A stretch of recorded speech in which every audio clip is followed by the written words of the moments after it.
Today I've got 5 questions from you, the viewer. I'm going to attempt to give short, kind of punchy, direct, actionable answers to these. These are my answers, not necessarily the right ones for you. They may not be perfect, but they're actions and that I'm taking, they're beliefs that I have from all the information that I've looked at, decisions I'm making. So I try to have one of these videos a week with 5 questions from you. Excellent content inside of the comments. Please read those. A lot of knowledgeable people commenting and offering their experience. So first thing, there are roughly 5,000 brand new first-time viewers to this channel every day. So sometimes I have to repeat and apologize to my longtime listeners for that. But I wanted to say, hey, first thing, my name is Joe. I'm 60 years old. I retired when I was 54.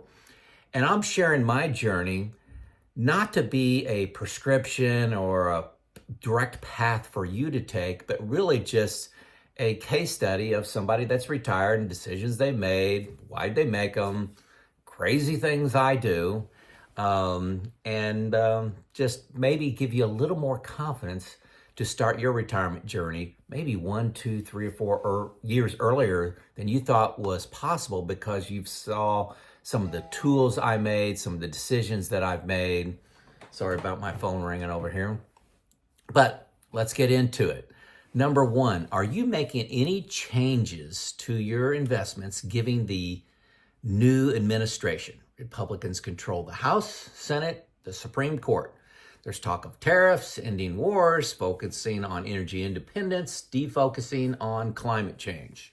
My answer is no. I don't do anything dramatic with my investments. I'm not focusing in on all energy or all solar panels.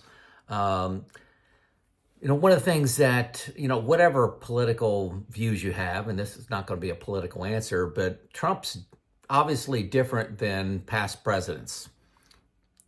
He's a deal maker, okay? And this is what I've learned over the years with him. He's like playing a poker game. And he's trying to bluff a little bit, get you to the table to make a deal. He's trying to make a deal. You can't take him literally at what he says. He does a lot of bluffing. He does a lot of like, hey, we're going to put a 100% tariff on you unless you do this. Well, that gets them to the table, and then they negotiate something, come up with a deal both sides can live with. And he's proven to be pretty good at this. Whatever you think of the person, he has made some good deals. Again, I'm not planning on taking any action. Yes, I expect changes to happen, like especially around green energy versus fossil fuels, tariffs. There are some deals we have with other countries that aren't too favorable to the United States. Maybe those will change. So I'm just taking a wait and see, passive approach to all this. Number 2, are you reducing your Social Security payout in 2033 by 25%? I've addressed this before, but I get 2 or 3 of these comments a day. No, this is all drama. Most of the government is underfunded. Why are we picking on Social Security? Why not Medicare? Why not the military? Why not what we give other nations? Why not welfare? I mean, everything is underfunded. You can borrow for this like you're borrowing for everything else. I do expect changes. There were changes, I believe the last big changes were in 1983. Somehow we all lived through that. But if past is, or if the future is anything like the past, there's going to be changes to full retirement age. Mine's 67. They may change that to 69 for certain age groups. So it'll be 68, 69, maybe even 70 if you're, currently 20 years old. I think the max contribution, like there's a maximum income somewhere around $160,000 where they stop collecting Social Security from your wage. Maybe they'll just uncap that. Perhaps change the taxes. I know Trump said no taxes on Social Security, but maybe tax people 100% on their like ordinary income. If you have over $100,000 in other income, you get taxed 100%. I don't know. Perhaps there'll be means testing. I don't know. But the last thing I expect to happen is they're going to cut across the board 25%. That's not even on my list of things that can possibly happen. I hope I'm wrong. Hope I'm right on that. Number 3, the Social Security Administration, SSA.gov website, assumes you will keep working, that the printout for your Social Security payments, what this is referring to, it'll assume you keep working at your last salary. So like in 2024, which is not entered yet on this is from a previous video that I just released yesterday. Your last number, say you made $100,000. It'll assume you made $100,000 for the next few years until your retirement date. So did I make a mistake when I made that video yesterday because I retired early? First of all, Social Security does your best 35 years, and then it allows you to enter 0. So I enter 0 for 2024, 0 for 2025. I think it only asks for those 2 years. And then it assumes 0 until I start claiming. So it's in there. The big problem I have with that SSA.gov website is it's all in today's dollars. And that's what yesterday's video was all about. It's in today's dollars, not future dollars. And your expenses on your models, if you're using like a spreadsheet model, your expenses are all going to be in future dollars, and your income from Social Security is going to be in today's dollars.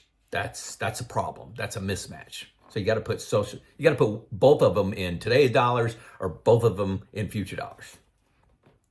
SSA.gov is only giving you today dollars.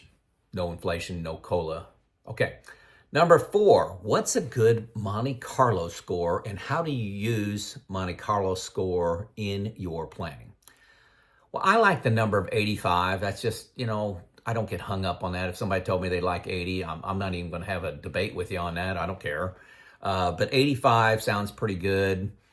Based on, I use Boldin Software. I know that inside any given year, if the market goes down, I can dial back my expenses a little bit, dial back my go-go expenses a little bit, guardrails on my spending, and, be just fine. So 85 is the number that I like to be around. How do I use the number? I do something I call stress testing my plan. So say I came up with a Monte Carlo of 85. I look for levers, changes to my plan to make that number go up and down a meaningful amount. Meaningful amount, at least 5 points. So say I'm at an 85 and then I up my spending $500 a month. $500 a month takes that from 85 down to 80. Well, then I've got pretty good confidence I could spend another $500 a month. But then I may move that number to 750 and it takes me to 72 as a Monte Carlo score. Oh, okay. So my spending threshold, I got to make sure that I don't overspend by that $750 or whatever I said. My phone beeping here is distracting me a little bit. So then I look at things like Social Security timing. That's another big lever. If you time Social Security, move it from full retirement age, 67 for me, down to 62 and up to 70, it'll move your Monte Carlo all over the place because Social Security is a fixed, income to you. Very little variability. It increases every year you delay. It increases a fixed amount, adjust for inflation, which is great. So you can almost always, I've never seen it not increase a Monte Carlo score by increasing the age that you take it. So if you take it at, if you're currently taking it at 62 and you move it to 65, 100% of the times I've modeled it, that always increases my Monte Carlo score 100% of the time. In the comments, if anybody's had it work the other way, let me know. I mean, I've done it hundreds of times and I've never seen it go down. So Monte Carlo is really affected by Social Security timing. And think about it, it's a fixed asset. You compare it to the stock market, which can have these wild swings in and out of 5 years, 1 year, up to 10 years, can have these wild swings versus a fixed increase adjusted for inflation. It's a pretty darn good asset to delay, is what the software says. There you go.